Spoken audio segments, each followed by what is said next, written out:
Our final speaker today is a PhD student from Colombia, Juan Manuel Ariza, who is currently studying in France at the National College of Veterinary Science in Nantes. Juan has research interest in epidemiology and in evidence-based medicine, and he will speak to us today on the effectiveness of collective treatments in the control of bovine digital dermatitis. Over to you, Juan. Thank you for the presentation. Good afternoon, everybody.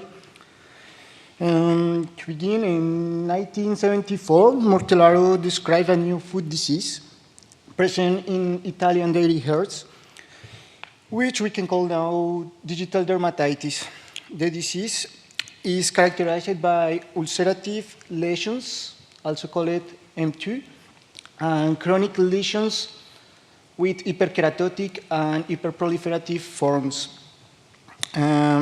These lesions can lead to lameness and pain, and as a consequence, economical losses. And the disease is present in more of 70% of the herds in Europe and the United States. And inside the herds, between 5 to 30% of the animals are affected by the disease. Current control strategies focus on reduce the main risk factors to reduce the spread of the disease, such moist and unhygienic conditions. Inside the control strategies, collective treatments and individual treatments are advised. However, the curative or preventive effectiveness of collective treatments appears to be unclear, and in practice, a high variability of its efficacy is perceived.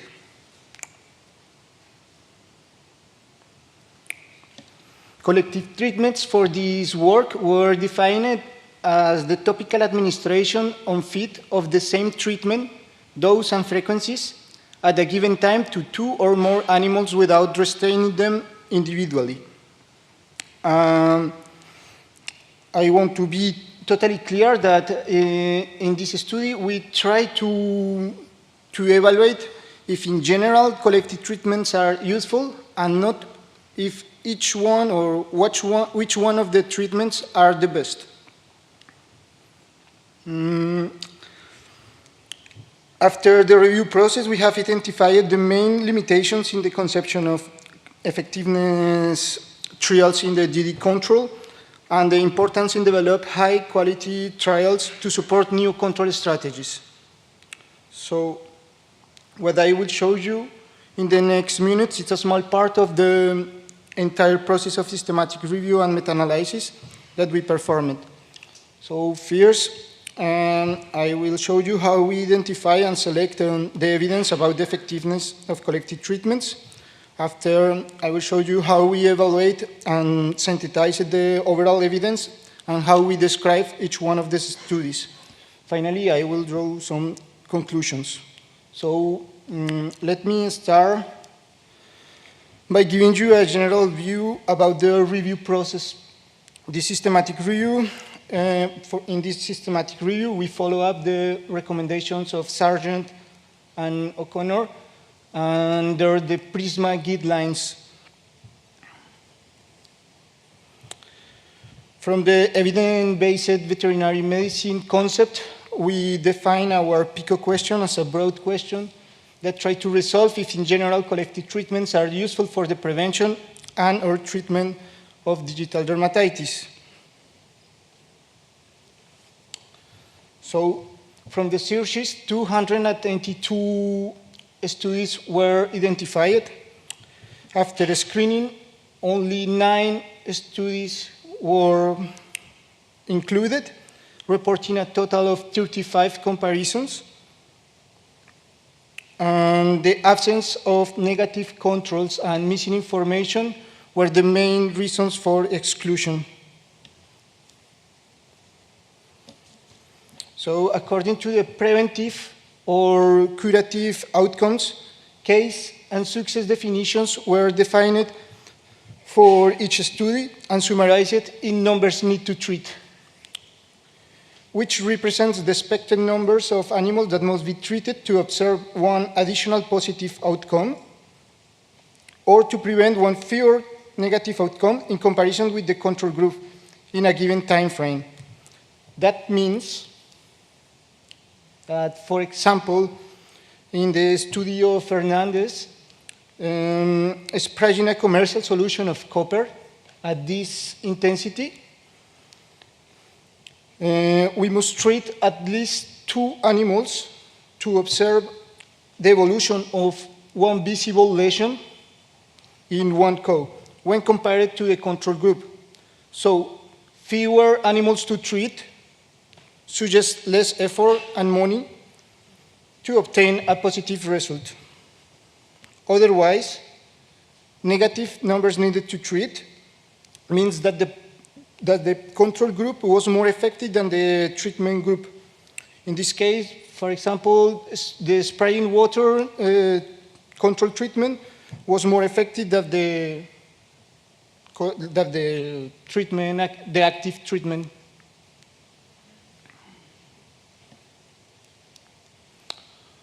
Among the positive results, we observed a trend in the curative efficacy of when the frequency of administration was intensified. From these descriptive results, we identified possible sources of between studies heterogeneity in the case definition and success definition, and also in the sample sizes of the trials. Additionally, the conditions, specifically the application frequencies and the possible sources of and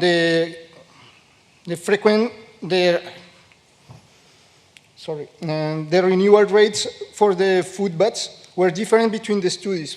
So it's another source of possible heterogeneity. So if you want to know a little bit more about how to use or how the Footbaths are affected by different variables, you can visit our poster in this afternoon.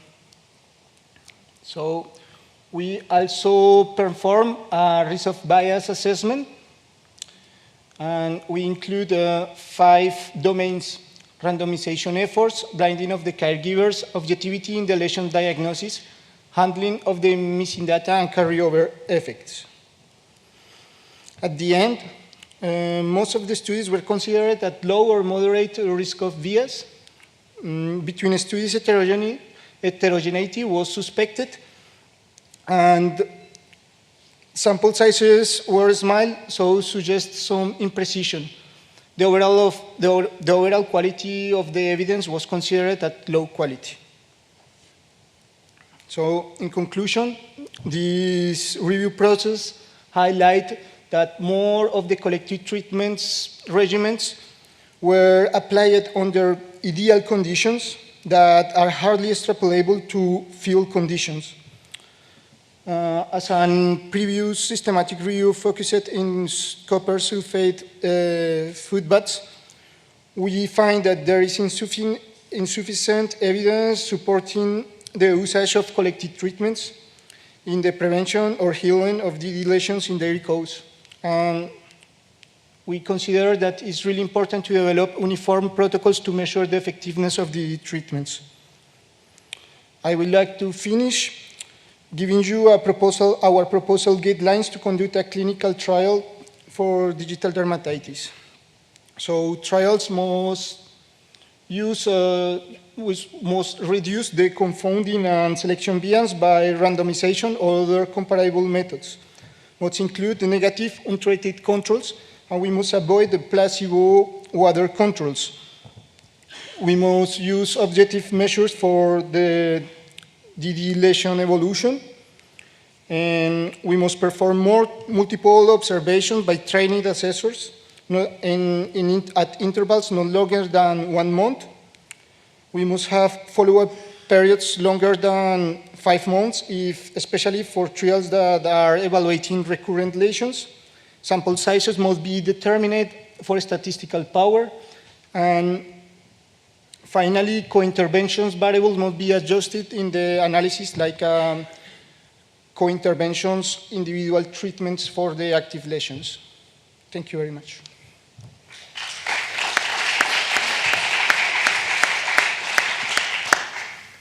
Thank you, Juan. Are there any questions? Digital dermatitis? I think there's a question right here at the front. Right here.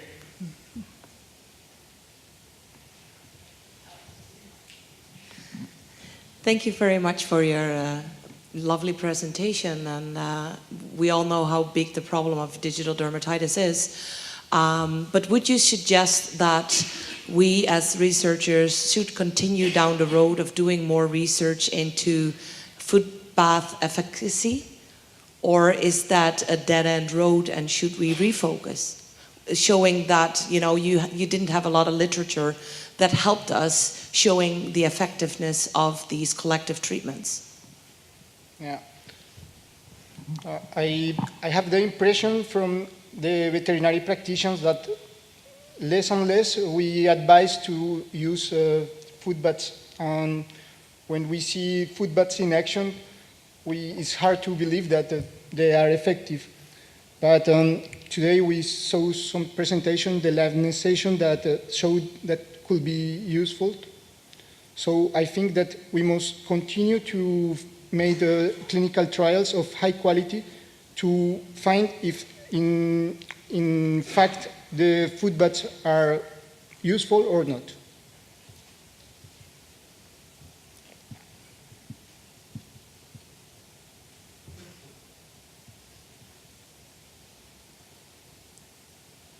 Is there another question?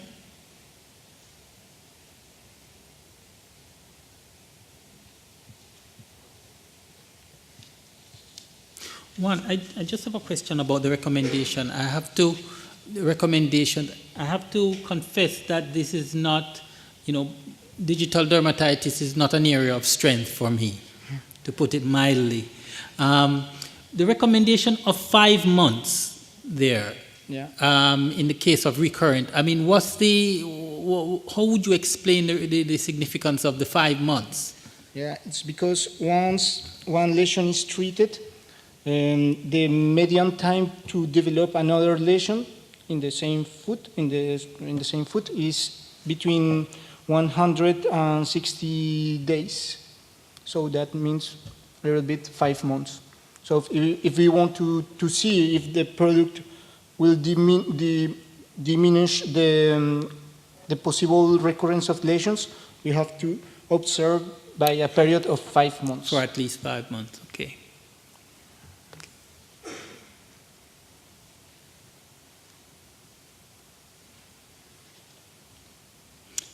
Okay, ladies and gentlemen, thank you very much for your attention. Thank you to all the speakers. We're at the end of our session.